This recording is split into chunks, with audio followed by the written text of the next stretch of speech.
Hey there, happy Monday. It's one of my favorite days of the week. It's Monday, it's the beginning of the week. Hey, Steve. Hey, how are you? I'm good. Is the mic good? The mic.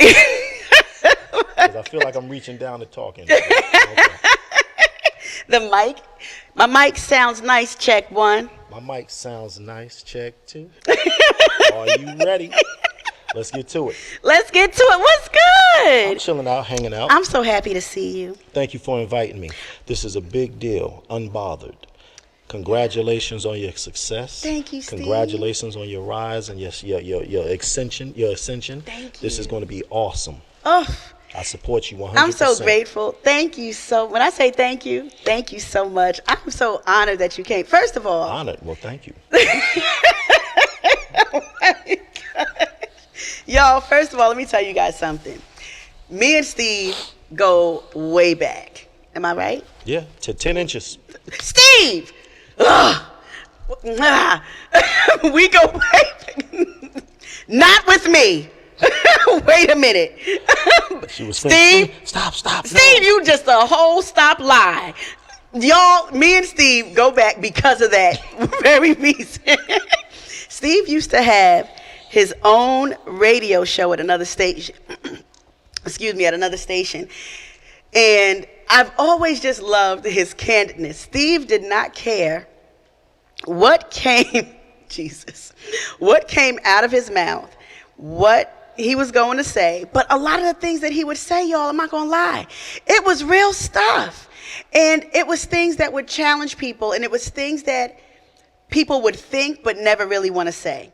And so one of the reasons why I absolutely love Steve, and why, because I'm going to be honest with you, folks don't call on Steve for stuff. Not unless they want it. Listen, I was folks always told you give people exactly what they want. I bet you they don't want it. Well, you know what? And see, that's where that whole component, even dealing with what we're going to talk about tonight, with toxic relationships. So Steve is just one who talks about everything you don't want to hear.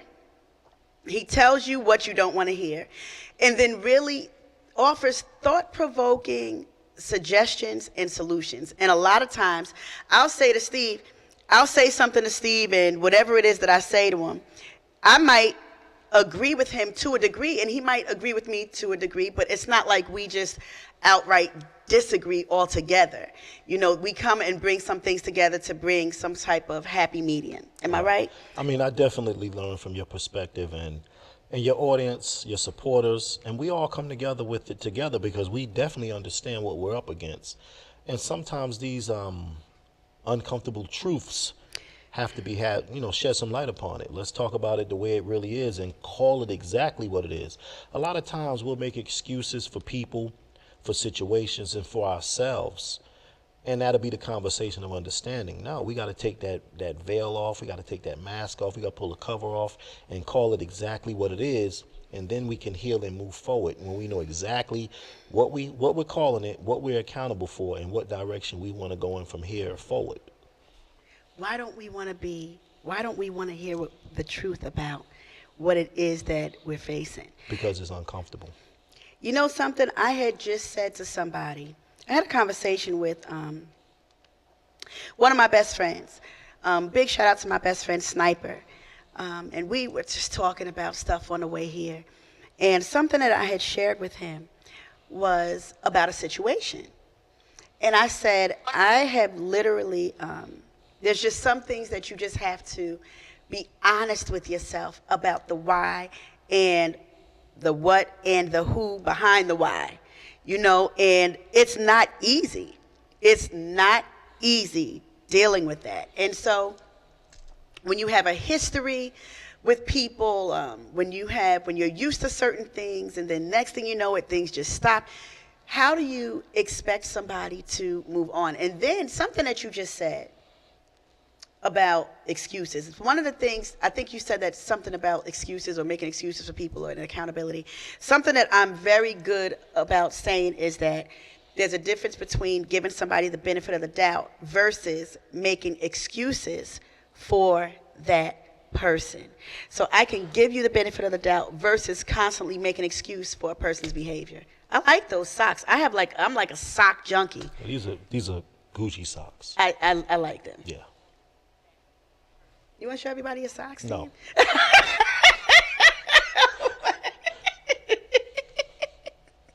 I like those But socks. the benefit of the doubt and excuse is totally different. It is. Because we all know life comes at us fast. Life comes at us unexpectedly. See, when it comes to life, life is so confusing because there's so many different ways to mess it up. And only so many ways to get it right. But when you realize you messed up, you also realize you got it right. But you also have to want to get it right. Yeah, but getting it right has so many avenues. Getting it right for you is different from getting it right for me.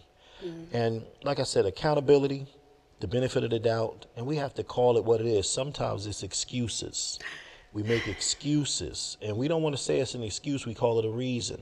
Talk the truth. A lot of times the reason and the excuse is one and the same.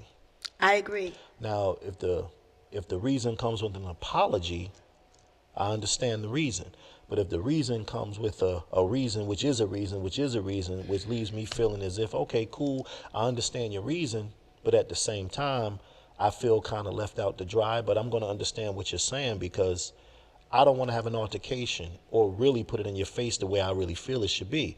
And a lot of times when we don't do that, the other person comes off as, okay, cool, when it's not cool. If I tell you I'm going to do something, or if I'm going to tell you I'm going to support you, I apologize. I messed up. However, I had this situation. Although I had a situation, I still apologize for not being accountable for what I told you I'd be accountable for. That's how it's supposed to come out. Now, if there's something really dire and detrimental, I will tell you what it was and I will apologize. And that's where your understanding comes in at. Life comes at us fast. Very fast. And so let me ask you a question. Because I have made a conscious decision. I had shared with someone today, I'm at a place where I'm good. My thing is to focus on the brands that God has blessed me with. Right. I'm going to focus on the multiple brands, focus on, of course, my silent investor, as my big sister, the DI, says, which is my job, so that I could go ahead and save and invest and start doing things that I need to do. And I think once I get to a place where those are completely narrowed down, then I might be interested because I have allowed people, I've given olive branches. And now I'm at a place where, put a pause on it. Because like I've said on one of the, my church mother, big shout out to my church mother, E and Elder D, on their radio show, she asked a question if I was dating. Oh my gosh. Don't get me started. Steve. And I immediately responded that people love the idea of me. Okay. And so I've learned to pay attention, and I told her that something that my cousin had said. And I want y'all that's watching, I need y'all to get this. My cousin, big shout out to my cousin Annie. Y'all follow her on Instagram. I think she's at Annie the Libra. She's on point with a lot of stuff, right? She said, don't exchange your red flags for white flags. That blessed me. She said, when you see red flags, don't trade them in for white flags. And I think a lot of times that's what we do, and that's how toxic relationships come about. We see a red flag and we ignore the fact that it's red, and we're like, I'll throw in a white flag for that. Let me just keep throwing in all these white flags for all this red drama. So when is the right time to be honest with yourself when it comes to identifying toxic relationships? Well, the right time to be honest with yourself is being honest with what you allowed yourself to be involved in. Now, I like a little salt on my cracker. It's rare that I'm going to meet a Mormon church marm lady who's just going to be so Mormonly and church marmonly. She's going to have a little... if you meet a Mormon, I'm going to be very nervous. Right, me too. But she's going to have a little salt on her cracker. She's going to have a little stank on it. Now, what happens with that is it becomes toxic when I allow certain things to cross the line without manning up and say, wait a minute, I don't like that. and then I wait till the ninth inning to change the game. That's when it becomes toxic, because this person is only being who they always were. Always were. And now what happens is I'm acting funny because I don't like what you did, and I didn't man up and say it in the beginning. Now that then I got to the ninth inning, she's going to say, well, you changed. You let me eat the hot dog all this time. Now all of a sudden you don't like hot dogs? You should have said something then. So the toxicity falls upon me, not that person. Not the other person. But Exactly. let me tell you what happens. Even though it would fall on you and not the other person, in a toxic relationship, the one who is toxic will go ahead and blame the other person and make it seem like they've been toxic the whole time, instead of being accountable, saying, I'm the one that's wrong. But see, that's up to you and I to nip it in the bud. But why should it be both of us when it's you? No. It's only me if you nip it in the bud and make me aware of it. It becomes you when you allow it to continue, then tries to stop it at a certain point. If you say, hey, man, you're toxic, it stops here. Or if you say, you've been toxic for 5 months. Really, have I? So for 5 months, you've participated in this toxicity, and it's me. Oh, So Ooh. when do we address it? And who is fallible? we. Exactly. You have participated in this toxicity, and when do we address it? Exactly. Hey, Erica, what's going on? Yeah, that's Lord, that's my church mother. Oh, Hillary Brooks. That's my girl, Aliyah. I love her. Oh, Aliyah. Orange, New Jersey. We grew up together. Hi, Hillary Brooks. God bless you. Good to see you on here. Thank you so much for tuning in. Her name is Aliyah, but I'm not going to put it Aliyah. out there like that. I'm going to let it be Hillary Brooks. I'm so done with you today. It's my people. But yeah, that's when it becomes toxic. When you sit there and say, you know what, I can't take this anymore. Yeah. You're toxic. Tasha Langford, we see you on here. Hey, baby, that's when you shouldn't have took it from the door. Right. It becomes toxic when you allow it to happen, and now you want to take it. What Popeye say? That's all I can stand. I can't stand no more. He was participating in the toxicity. So now that he wants to fight, it's his fault. Why you want to fight? It's his Can fault. people get delivered from toxic relationships? Yes. How? I can't be with you anymore. You take care of yourself Ooh. and have a nice life. Ooh. I love you, but from a distance. But I love me more. That's how you deliver yourself from a toxic anything. Job, situation, lifestyle, family members. When you feel like you not doing great in your life, you deliver yourself from that toxicity by making those changes necessary to move in the direction that you know is conducive to your mental health, spiritual health, and physical health. That's how you get delivered. God is not going to deliver you. God's going to give you the tools to deliver yourself. God's going to say, hey, I put scum on your show to teach all of these people, but y'all didn't listen to him. God is going to say, hey, I allowed you to read this book. Hey, I allowed you to listen to the apologies. I allowed you to feel what's in your heart. God will give you the tools to deliver yourself. So And do you give him think the that credit. people use that as an excuse, even when it comes down to God? Yes. Because we'll say, oh, well, God didn't do this or God didn't do that. And why is it that I'm still stuck in this situation? Because #blame God. Well, the thing is, God is busy. Sometimes, God is omnipotent, and I don't want to mock God. Right. But sometimes God is busy, and God will say, hey, you can't handle that? I brought you this far, and you can't handle this? I gave you all the tools to build yourself, and you really need me to stop fighting cancer. You need me to stop saving souls. You need me to stop everything I'm doing to help you with this that you already have the skills to do? Ooh. God is busy. Don't bother God with certain things. That you God that sound like got Minister the, Elijah. Thank God that you got the strength to do it. Thank God that Ooh, God you gave talking. you the knowledge Yeah. to move in this direction. Don't bother God with that. God is busy. God Let me got tell things you to something. do. One of my friends who's like, God is busy. God is busy.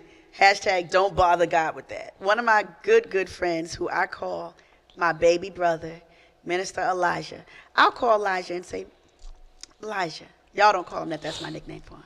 But I say, Elijah, you know what? Can you pray for me? And I'll say, can you pray for me in this area, that area, that. Like, Suge, I am not bothering God with that. Right now. And I'm like, wait a minute. How you going to tell me you're not going to bother God with that if I'm asking you for prayer on something? See, the thing is, you know, the way I pray to bother God, I'll ask God for everything for other people. And if you got something left over, God, sprinkle me, man. Sprinkle me, man. Whatever tool, whatever tool I don't have, give me the tool I need to do what I wanted you to do. Yeah. And just show me how to do it. Yeah. Hey, here's the tool you need to do what you asked me for. Now get up and do the work. And see, pause. That's the problem with people. Nobody legit wants to do the work to get better or to make a whole situation better. If I'm offering saying, what is it that I need to do better? What can I do to help you get better? Right. And you pull back, or you don't even have to pull back. You just say nothing because I don't see anything wrong. Or listen, people don't understand. I have a very small window before I check out. Oh. I have a very small window. Okay. And the reason why I have a small window is because I give a big chance and big opportunity and give the big benefit of the doubt. And then once I start seeing certain patterns, and when you're inconsistent, I don't do inconsistent. So once I start seeing certain things, I do not do. So when I start seeing certain things, I pull back, and I'll be the first to be like, no, I'm good. And so my window starts going down, and there's a very good chance that you can't come in. I'm going to tell you something that I posted. I was talking to Mother E, my church mother, and I said to her, I think I said it to Mother E. Or I was thinking it, I might have thought I told her. But this is what I posted on Facebook when it comes to separating. Because a lot of times people say, oh, I need to pull back. Let me get myself together. Right. And then when you mention God, because a lot of times we throw everything on God. It's on him. And so I had posted, isolation does not necessarily mean inclusion with God. Sometimes in the most quiet time, the sound of our insecurities intensify. And so we could be in a moment where we're thinking we're separating ourselves for a greater purpose. And then at that time, our toxic behavior, it just makes room for us to spill out our behavior on somebody else and continue to do the same thing. And now there becomes a pattern of this behavior that's being transferred to other people instead of you really doing what you need to do to take that healing component and get healed. Just that simple. I've seen it. I've watched it. I have been involved with it in the past, and that's why I make no room for it. Well, see, that's where I will bother God. Because sometimes, you know, what did it say in the Bible? Physician, heal thyself. Sometimes I don't know I'm sick. And it will take somebody else. Where's that? What scripture is that one? It says in the Bible, physician, heal thyself. I got to look for it. Yeah, you got to look for that. It's in there. It's in the good book. But a lot of times we don't know we're sick. There's sometimes when we don't know that we're sick. And when somebody brings, when I say sick, I mean, spiritually, physically, something like that. Sometimes when we're spiritually sick or we have a personality defect, sickness that we've heard before that we've ignored, that's when I'll ask God, hey, give me the tools to work on this. Give me the situation. Give me the defining, changing situation that makes me say, I need to work on this. Put me in a position where I'm uncomfortable enough to where I have no choice but to work on this. But I don't expect God to go zap and take it away. Yeah, because he's not a genie, and he's not this magician. God is omniscient. He's this powerful spirit. And I think sometimes we misconstrue the deity of God and the position of God. And so that's when we go ahead. And I was just saying this to Mother E, how we take God for granted. And I was just talking about being comfortable. We get so comfortable even with God. And sometimes even with that, we get comfortable in our excuses. We get comfortable in these toxic positions. And we get comfortable because now once we started doing it just a little, it now becomes, come on with the scripture. It now becomes familiar. Luke 4:23. Let's read that. I told you. Let me go to read it. I'm not doing this with you. But like I say, I mean, the reason I can speak about toxicity is because, I stay toxic. and I've thrived in it. I've hurt other people in it. I recognize it, and I've made excuses for it. I got the T-shirt, but it's to the point now where I understand what I'm up against a lot of times, because God has given me the tools to either decide to be toxic and make an excuse, or say, hey, this is enough, I need to change. But in me changing my toxic behavior, that don't mean the person that I'm dating or dealing with or care about going to change theirs. My job is to change my behavior and then make whatever decision I need to make in my life. You know who I consider super toxic? Besides me? I don't think you're toxic enough. Okay. I don't see you as toxic. Okay. Steve, because it's like you're either black or white. There's no gray area. So if you come out and tell people exactly who you are and how you are, there's no room for this fog for anyone to be misconstrued about who you are. Now, if they're misconstrued about anything that you present, right, as clear as you are, that's on them. Sometimes I withhold certain information. I would have never guessed that. Yeah, sometimes I withhold a little bit of, I don't give everybody a full pull of the dope. Sometimes I hold back a little bit. I step on it a little bit. I cut it a little bit. But yeah, I can get very toxic, and I've had toxic family members, toxic relationship, lived in a toxic environment, went to a toxic school, involved myself in toxic behavior to the point where it's ingrained, and it's a defense mechanism, and it's also a learning, it's also a learning moment. You know, like, that's why I can have these conversations as candidly as I do, because I'm not ashamed. But like I tell people, when I'm talking about me, you know doggone well I'm talking about you. Talk the truth. Talk that part of the truth. And it's okay, because in all honesty, the truth will truly set you free. So in order for us to be free, we have to be honest, even regardless how bad our situation is or how bad we are. Yeah. The truth will make you free. It says that in the good book. However, now it didn't say the truth will make everything all right. Now that's the truth, because that truth come out, you might get dumped at the same time that you finish the truth. Jumped, pumped. You know what I'm saying? The truth will make you free. As to the point where you're not disguising that anymore. Right. But nobody said the truth will make it okay. It'll just make you free. It's a freeing feeling to tell the truth. Let me tell you something. I get it all out. And I'm trying to learn how to. Steve, help me with a word. Well, I'm telling you, you can't handle the truth. And if that was one of the illest lines I've ever heard, you can't handle the truth. I can handle the truth, though. We say that, but, you know, it depends on who's telling it, how they tell it, the context it comes in. If people told you the truth all the time, you would think they hate you. You know what? You might have a point with that. I got a point. You definitely might have a point with that. And I've listened to people tell the truth, and I'd have to try to, how do they say, grin it and. You have to handle the truth. Grin it and smile or something like that. If we told each other the truth consistently, we would feel like we hated each other. The truth is only great on television. The truth only comes to a great resolution when the story's being written. A lot of times the truth will make people might not want to speak to you or ask you questions anymore. Yeah, it takes a special person to tell you the truth consistently, and it takes a special educated person to accept the truth and internalize it. The truth hurts. The truth does hurt.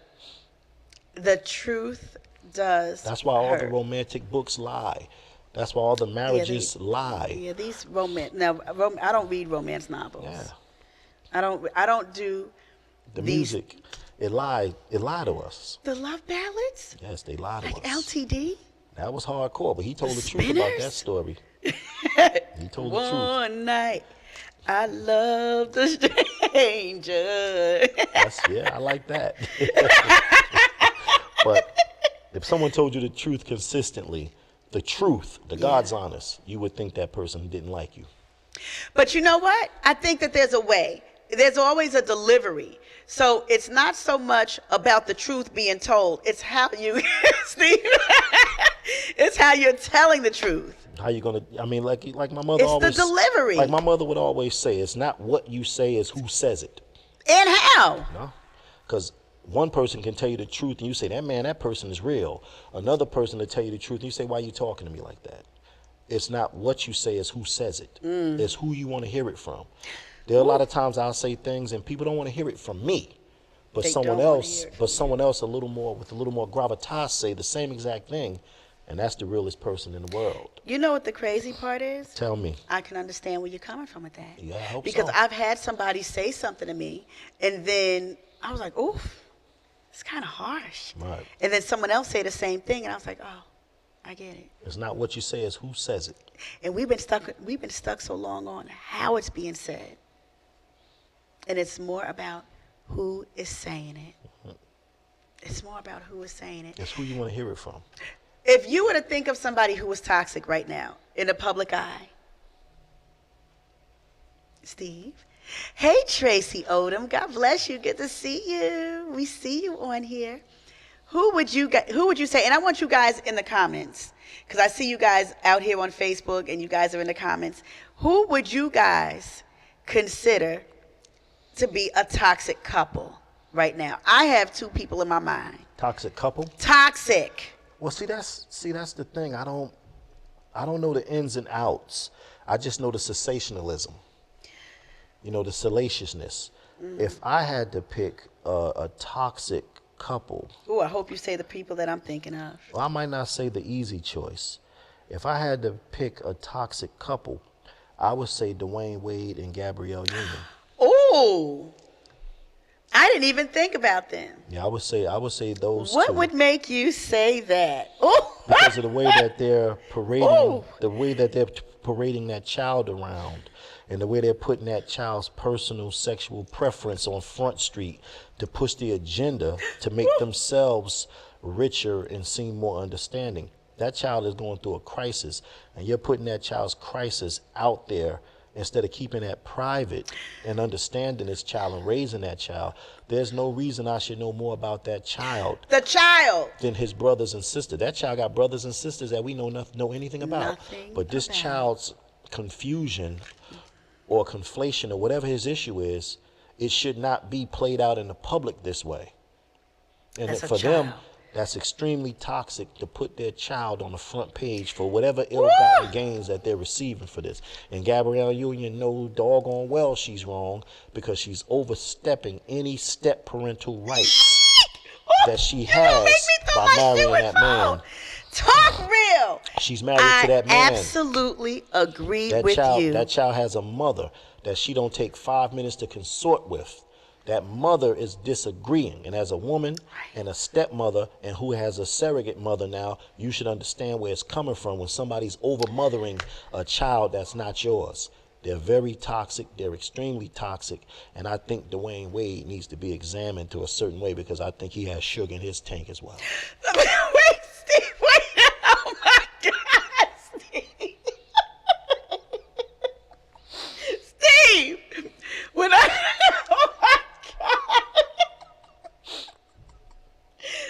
the only reason why the only thing I'm going to be honest with you about, I do disagree with how Gabrielle is exploiting this child.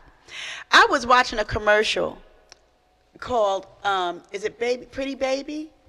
Brooke Shields. Okay. It's going to be the story of Brooke Shields coming on. I hope it's not tonight. But it's supposed to be coming on. And it deals with how children are put in the public eye. It's almost like they're prostituted. See, I didn't want to say pimping because I don't know what the algorithm would allow me to say. I know. But, you know, it's like these kids are being prostituted. Right. And I always thought Brooke Shields was beautiful. To me, she was a pretty woman. And Steve, I can't stand you. I thought Brooke Shields was a pretty woman. But they showed how she modeled from a child. Right. These pictures I've never seen before. She had on this little dress with these knee highs up to, well, obviously her knees. And she had to have been like 10, 12 years old. And the dress stopped way above and I'm like, I've never seen this picture before. Are they pimping these kids? Yes. And so when you mention that about Gabrielle Union, I am absolutely 100% with you on that. She's dead I wrong. think that as a father, and being that Dwayne Wade is that child's father, he has a right to say what will not and will be publicized concerning his own child. I don't see why Gabrielle, and the mother's against a lot of it. And the mother, that child is estranged from his mother. His mother, you're right. And that right there causes issues already. The mother and the father are estranged. Yeah, the mother have her issues like all mothers do. However, that child's relationship with that mother needs to be made whole. Oof. But they're not making it whole. No, they're causing more of a wedge. Because she's not famous. Right. Right. You are 100% right. And that's disheartening. And I'm going to be honest with you. Whatever Dwayne Wade and the mother decide, that's their business because that's their child. I would not want anybody. I can't be married to somebody and dictate what goes on with that child and not give room for the parent to make a decision, and both parents are alive. See, that's the whole conundrum of being a step parent. It works for you and against you at the same time. Anything great you can do. Anything disciplinary, you have to step back. So you have all the responsibility. Why is that? See, that's part of toxic relationships. Because that's not your child. But then that's baiting. You cannot puppet situations and then pick and choose as to what a parent can do instead of just trusting the parent to make the right decision. But you always have to remember, and that child will remind you, you're not my father. You're not my mother. And that you will always have that reminder. But when it comes to Christmas, birthday, money, yes. When it comes to, I told you to wash those dishes, no. So I think as far as toxic couples, I think Dwayne Wade and Gabrielle Union are at the top of my list. Who did you pick? Who did I pick? Are you ready? I think I know. You probably do. But you're very intelligent, and I don't want to be presumptuous. Well, I don't know if this is going to be an intelligent answer. I think it will be. I think the most toxic couple that I have seen, and I actually grieve for the girl. You think you know still? No, please. Regale me. Is Krishan Rock and Blueface. Yeah, that's heavy. But, you know, they're I'm praying that one of them don't off the other one first. Because the life she had before she got with him, she was a runner, she's a track star. Right. You know what I'm saying, Steve? She was doing her thing. She was a beautiful girl. So what happened? Did he expose what she really was, or did he turn her into something? What do you think? Can I be honest with you? No, I don't please. think a person can turn anybody into anything. Right. I think that a person can be an influential factor, but the one who is doing the influencing, the one who could potentially be influenced, has to make a decision that they will not be. But here's the thing. She participates in that relationship extremely Heavily. well for that not to be who she is. Did you see when he knocked out her dad? Mm-hmm. And she was standing there like... She participated in it. She participates extremely well in a toxic relationship for this not to be who she is under all of that beauty. But a lot of times they say, leadership is what's paramount. So how wrong am I for saying that she has legit allowed herself to be so engrossed in this man that she lost herself? Yeah, I believe that's possible. And I believe this relationship going in this direction is his fault. Absolutely. I believe this relationship is 100% his fault. I hate to say it like this. It's almost like she is completely blinded about everything concerning him. And when it's regardless of the dirt he does, I watched something today, how he talked to her, and she said, "You're acting really weird. Why are you doing this?" And I'm like, why are you with him? Like, girl. You also has to tie in their young people. Yeah, she's 23. Yeah, very young. I didn't realize she was that young. You got to tie in the perks, allegedly. You got to tie in whatever extracurricular activities that, they participate in together. And they don't have the great guidance. Well, they both went off on their parents. Right. He went off on his mother. Right. She allowed him to drop her father. Right. All they got is each other. And the thing is, the way that they have each other is sick. And it's a dangerous place. Did he knock out her tooth? Is that why her tooth ain't there? That I don't know. I think I heard that he knocked her tooth out. Here's the but gag. they fought. She the gag. lumped up his face. I mean, I'm sitting back like, why is this? And there's all this footage of them, how they are. How is it that, well, of course, because one of them would have to be the one to call the cops on each other, and ain't nobody going to do that. But how is it that this has been made into a show called Crazy in Love? Because they want to profit off of it, and we want to see it. I don't watch it. I didn't know it was a show, but I'm glad They for got that. a show. But the thing is, we want to see it. Because you got young people who look up to them or respect them, and they want to see the messiness.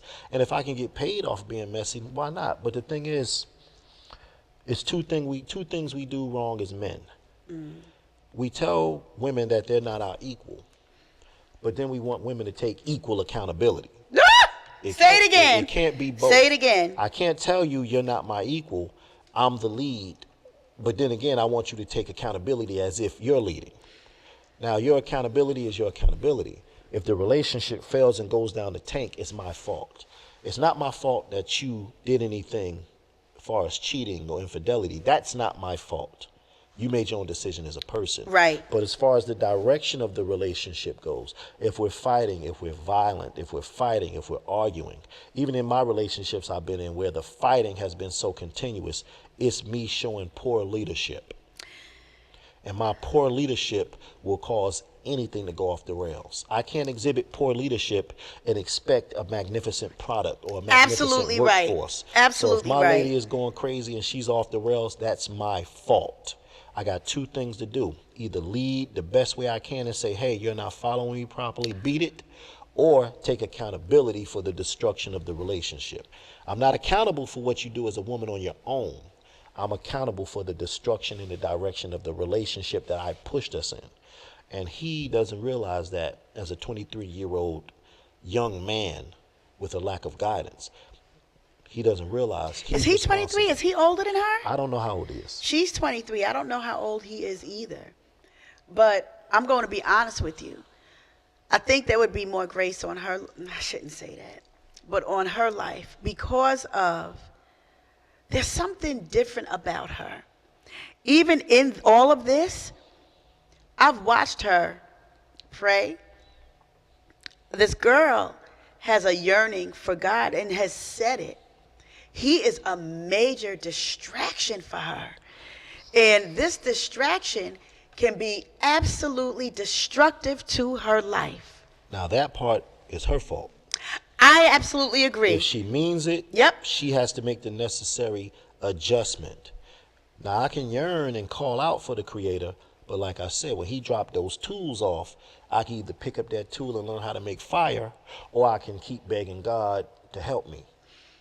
But yet the tools are on the floor. She knows what her options are. She's on the internet. She knows how to use social media. She knows what her decisions should be.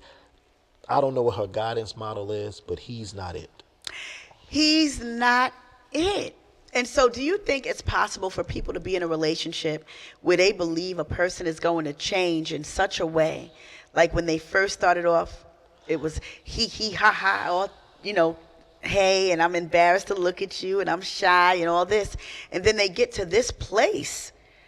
And now it's like, even a part of me just wants to give up and throw in the towel with this thing. But then there's another part that believes he's going to change. Well, or she's going to change.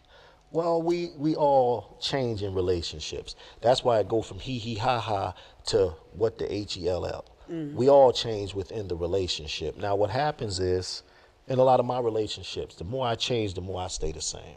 The more I change, the more I stay the same. The more there has to be a light switch in my head to say, you know what, I'm going to do my best to stop doing this. Right. And once people understand you're doing your best to stop doing it, you have to give the people time to work on doing it. And you have to work together. I can't sit back and watch you change and I stay the same.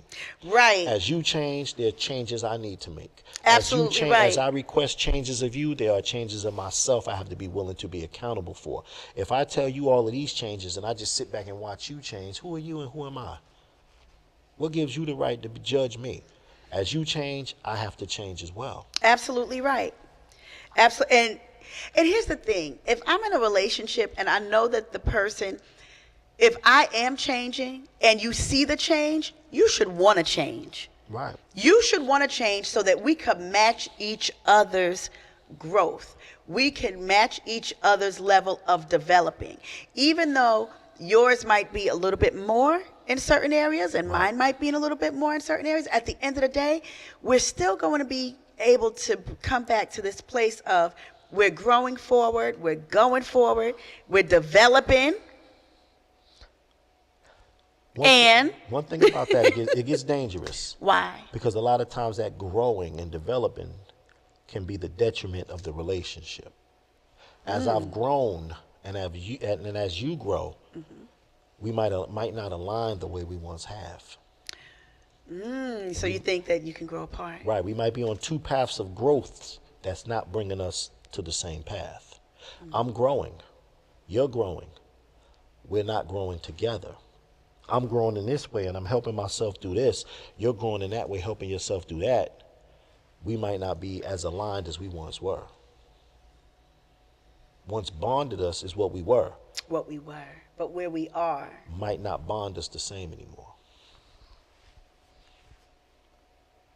So growth and development can be dangerous, and it can also help us. You got to be careful.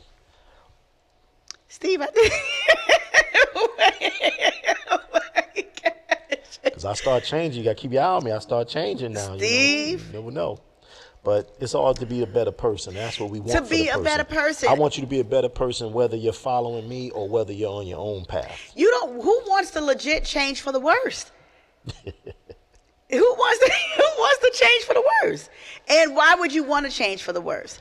If your life is that, I don't want to say shallow, but if it's that shallow where you legit just want to change for the worst, for the sake of finding an excuse to say this is just who I am, then that's a deeper issue. A lot of times, this is who I am is legit. Sometimes with drug addicts, they have to say, this is who I am. That's the first step in healing. Criminals, this is who I am. That's the first step in you realizing who you're dealing with. This is who I am. You have to listen to that because this person is telling you who they are. Now, once they say this is who I am, but I'm trying, this is who I am, and you have to accept this person for who they are, you don't have to be with them. I accept you as a criminal, but you can't come to my house. I accept you as a drug addict. When you get some help, I'm here for you, but you need to get, this is who I am. That's one of the truest statements. I've said that to people. See, a lot of times women get with me because they like what they think they see. The idea. But then when what they see is also attractive to other people, they want you to shut that part off. Can I be honest with you? Oh, please lie to me. Steve, wait. I'm going to be very honest with you. I have been in relationships that people have just always looked at, wanted, liked, and I'm like, go ahead and look. It's nothing wrong with you looking at. I don't blame you, because that's me looking is the reason why I got him. Right. So I don't get intimidated by that. But what will tick me off is if the person I'm dealing with responds to those who are looking, and those who know I'm in their life, and the person that I'm with decides to go ahead and, oh, I see the bait. They done threw out the line. I'm just going to bite the bait real quick. Fix your whole face. I want to give a shout out to my man Jeffrey White, Bam Bam, my man Sleazy Bam. Bam Bam's on the line. What's up, bro? Bam Bam. That's what I'm guilty of. Now, see, I like what you said. Now, see, the thing is, a lot of times women would want me to be their man because of what I can do for them. They don't look at me and say, I want to be Steven's woman because I can do this for him. I was going to say, like, what can they do for you? Right. So I don't become something they want to do something for. I become the person they want me to do things for them. It's about getting. So as you being my man, you bring this, you do that. You're going to give this to me. You're going to have this in my favor. And along the line, they will provide. But they don't come to me. They don't come to me as if I want to come and be a part of your life because I can enrich this. Right. Now, what my issue have been in relationships where I had to learn, I'm very flirtatious. Even when I'm not trying, I'm flirting. But that's a part of who I am, and that's a part of what made you attracted to me. But then, okay, go ahead, because I'm going to say something to Now, that. my outgoingness, the way I dress, the way I talk to women, the way I'm able to seduce women, the way I'm able to do all of these things made you attracted to me. And now when you get with me, that's a part you want me to cut away. Now I have to cut away that part, right? Now check this out. I cut away that part. Now I'm not as seductive to other women as I used to be. I cut away the flirting. Now the women don't flirt with the women. I cut away the part of how I present myself. I'm not even the man you was attracted to anymore. I done changed so much, you might not be attracted to me the way you once was. And now you might find somebody who have those qualities I used to possess before you changed me or I changed for you. Now, I do admit that there have been times where I might overindulge or entertain situations that I shouldn't entertain. That's the part right there that can be the killer. I'm out here, having a good time, doing a little too much. Pull back and scale that down, and I can respect that. Absolutely. Because I can go too far. I go too far, but I don't mean it. Right. I'm just having a good time. But this was who you were before you got into the relationship. 100%. So. But you do have to say, now I'm in a relationship, let me show this amount of respect for the person I'm with. And that has been a hindrance with me sometimes. You're not the only man that's been a hindrance with. But I'm the one of the men who's going to say it. That's been a thorn with me. I cannot overindulge in what I used to do as a single man out of respect for the lady I'm with. Well, I've been down that road. And that's where the problem comes in. I've been down that road. And then my excuse is? What? This is who I am. No. You're disrespecting your relationship, and you need to stop being that part of yourself. Talk the truth. And that's what I've had issues with. Talk the truth. Steve, I was in a relationship with someone just like that. And the relationship that I was in, I knew he was fine. Heck, everybody knew he was fine. He was a looker. He was charming. He was smart. He was... there's nothing he could not do. He's just brilliant and accessible. You need help? What you need. If I don't have it, I know somebody that can do this. Knows everybody for something. And that was never my issue. My issue is, hold up. Who's this? Right. Who's that? Now, I'm not going to lie. I have a whole lot of male friends. Every male friend that I was with knew the person that I was dealing with. I can't say that on the other hand.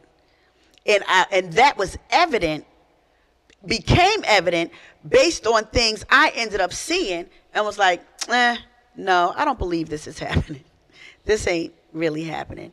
Because I don't want to seem like the insecure woman by making an accusation of this, and this behavior, and this person or that person and this person. And next thing you know it makes it seem like I'm just jealous and insecure. But no, I'm really seeing what you're doing. Right. But of course, what will end up happening with anybody who sees and tries to call stuff out, the tables get flipped. That reverse psychology come in to make it seem like you the one that's the problem, when it's not you. The other person won't just be able to be bold enough to say, yo, I messed up.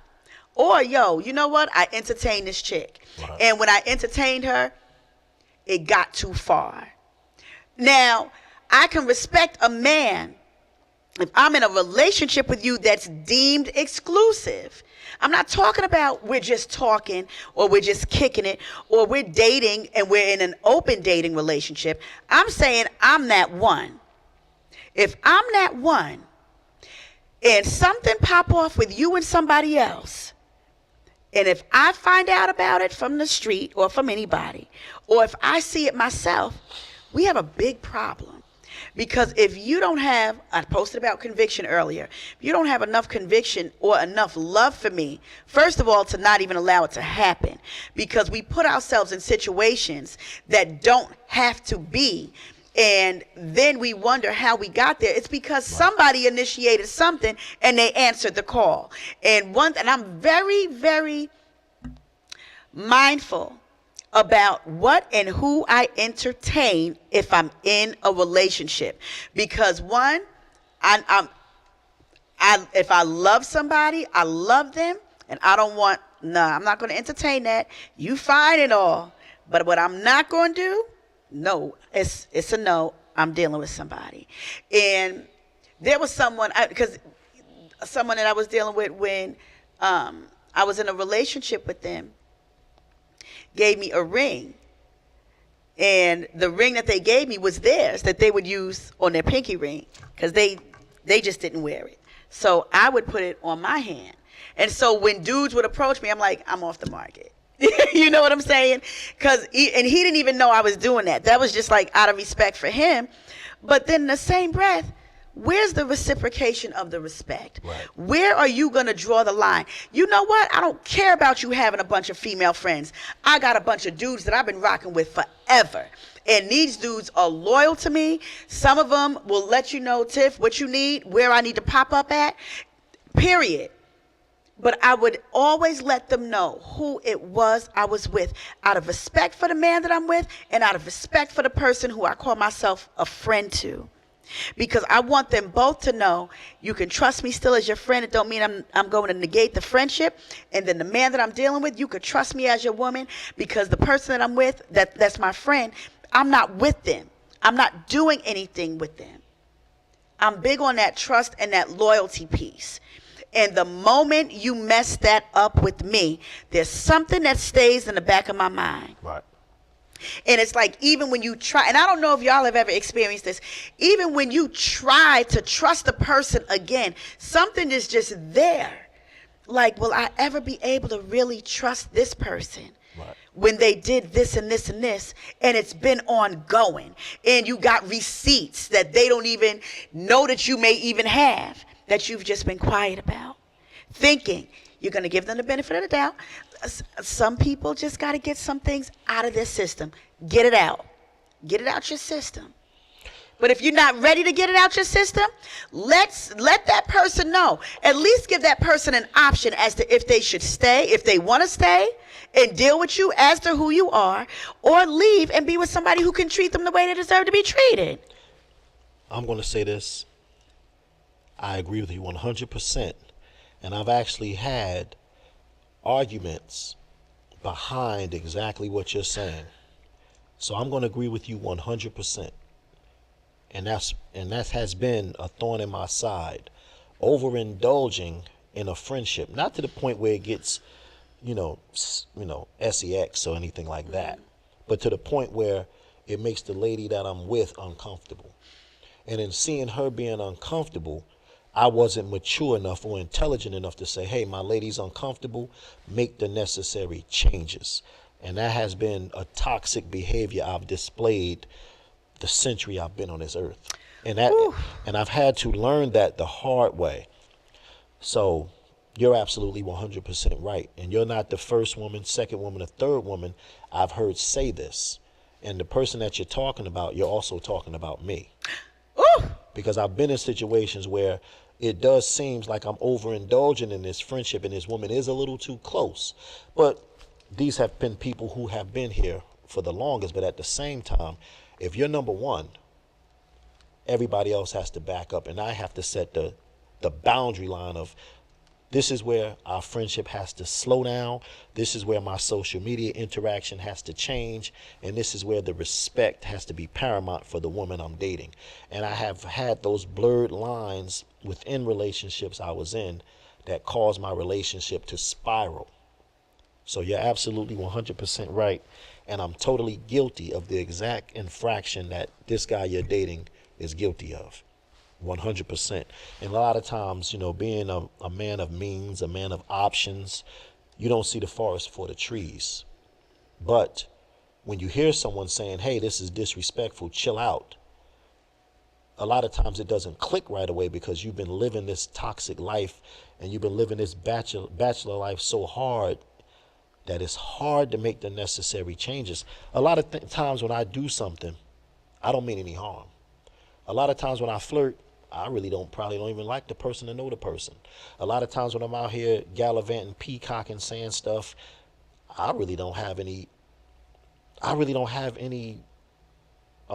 intentions on making it more than just a conversation. But it doesn't look like that to the person I'm with or that you're trying to be with, because if you don't mean it, why do it in the first place? So those are the questions that I couldn't answer. And when I can't answer a question, I have to make the necessary changes and stop it. And I always give a woman an option to leave. I've been left about 300 times in my life. The door is always open. Make a decision. You know what I'm saying? Find the person that can do that thing that you need me to do, that you're fighting so hard and not getting. I always leave that door open for her and myself in the event that I'm in something. Hey, I got to go, or you have to go. It's 3 things you could do it. Accept it, leave, or leave. It's 3 things you can do. So, but what you're saying that man was guilty of, I've been guilty of in so many different relationships I've been in. So I hear what you're saying totally, and I totally agree with you. Thank you, Steve. You're welcome. And I thank really you for appreciate and thank that. you for re-educating me, because this isn't the first time I've heard this. I appreciate that so much. It's not easy. And I'm going to be honest with you. I probably would have stayed in that relationship if that person was honest and said, but to the, how can I say? I might have still, maybe I thought I was ready. Because sometimes people get in things thinking that, you know what? You the one. I'm ready to do this. And then after a little bit of time, it's like, oh, shoot, I got the wandering eye. Or, oh, shoot, I'm getting... I keep a wandering eye. But you honest with that. Well, I keep a wandering eye. But that's a wandering eye. That's not a wandering wang. Act. Yeah. And she should keep a wandering eye, because there's so many beautiful people on this earth. Although I find myself attractive, I'm not Harry Belafonte, So and Carmen. Yeah, of course. So you have to always understand what you're up against in this world. If I think this woman is beautiful, I expect men to try to talk to her every day. But you'd have to trust her to know she's not going to respond to That's the thing. I trust to the extent of my insecurity. I always trust to the extent of my insecurity. Whatever the extent of my insecurity is, that's where the trust ends. Do I trust that she won't do whatever it is I don't want her to do? No. Will she do what she wants to do? Yes. If I find out she did something that she made a decision, can I accept it and be with her? That remains to be seen. Will she not do it? I cannot say no 100% she won't do it. Is it bringing me any problems? Is it coming home? Is it causing me anything? No. So why create a problem that's not there? Steve, I'm totally with you. I think that I've been in a couple of different situations, right? And I've actually gotten to a place where, you know what?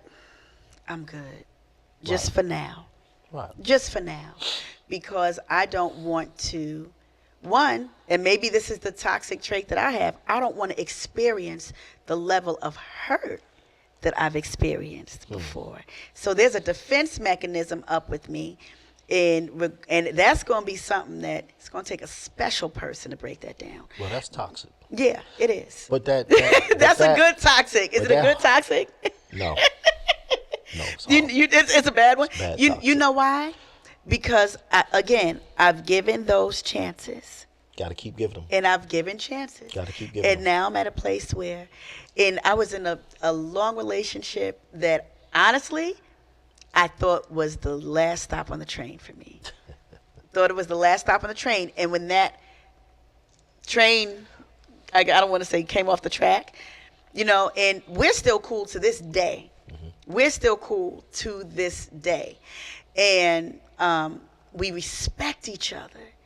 And sometimes you got to break up to be able to see and grow. I mean, But, I'm a great guy. Not all the time a great boyfriend, and that's okay. but I'm a great guy. I'm a hell of a guy. However, a heartbreak, I know some people rather take a bullet than a heartbreak. Yeah. Because that internal pain is really, it hurts. A physical pain and an internal pain are two totally different kinds. That pain you can't of touch is pains. Yeah, man. So I get what you're saying with the heartbreak. We do have defense mechanisms that protect us. Right. We all have them. But we can't use that defense mechanism to stop us from giving chances. Right. You're right. You're right. Well, I'll tell you this much. Tell me this much. I'm just going to keep my ears open, keep my eyes open, keep my nose open, see if I smell a rat. And but at the end of the day, I think that I don't even know what to say. Well, I really don't know. I'm good for right now. Well, like I said, I'm a great guy. I'm a hell of a guy. I know you are. I'm a guy's guy. You're a guy's guy. But I'm not always the Y'all best boyfriend. look at him. I'm not always the best And you know boyfriend. what? I had said that to somebody about somebody else.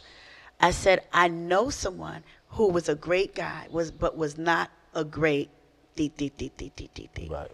But Steve, and for those who don't know, I tell Steve every time I see him, when I do see him, he looks like Mr. Incredible. Steve, I mean, I told him I'm gonna just get a pin one day and just pop him to normal size. Y'all, Steve will be on Instagram. I'll be on Instagram posting food and stuff. And Steve, You better not. you're not gonna eat that. Exactly. You better not. You better not. Steve is a good guy, and I thank you so much for even being a good friend and Right. even being able to talk about this and deliver this. Yeah. It's going to help people because so many people are stuck in things that they just think, oh, we'll give the benefit of the doubt. The person's going to change. Right. And no, the person might not want to change. Nope. That was my issue. When this person was bringing this toxic behavior to me, I'm having so much fun, I didn't want to change. Because you got away with it. It takes time to change. And you got away with it. And what happens is it takes away from your fun. But you have to find different ways to have fun. Right. Work out harder, read harder, invest more into what you're investing in your purpose. Right. And that'll help take away some of the distractions of the toxic, self-destructive relationship behavior. Wow. Well, Steve, I just got word. Our time is up. I want to thank everybody. Who back there said that? Your time ain't never up. It's up. But we got to give everybody the chance to come back next time and watch. We got to get you back on. I appreciate you bringing me here. I appreciate you Thank too, you, Steve. Tiffany. Congratulations on your show, Unbothered. Congratulations on your progress. Thank you. You are going to excel. You're going to win. You're going to succeed. Thank you, and I Steve. thank you for letting me be a part of it. Absolutely. There's no way that I would have never let you be a part. So y'all tune in next week, same time, same bat channel, 8:30 p.m. Eastern Standard Time. We have another special guest coming in. So go online, www.unbotheredthemovement.com, register under Unbothered TV.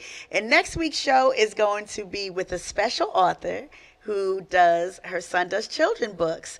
So if you have a child, go ahead and register. Thank you, Tasha. Go ahead and register, unbotheredthemovement.com. Register you and your child. We're going to have food here for them next week, and you guys get a chance to order the book. Have a good night. I want to be in the audience. Come on by, Steve. I'm going to register and come sit in the audience.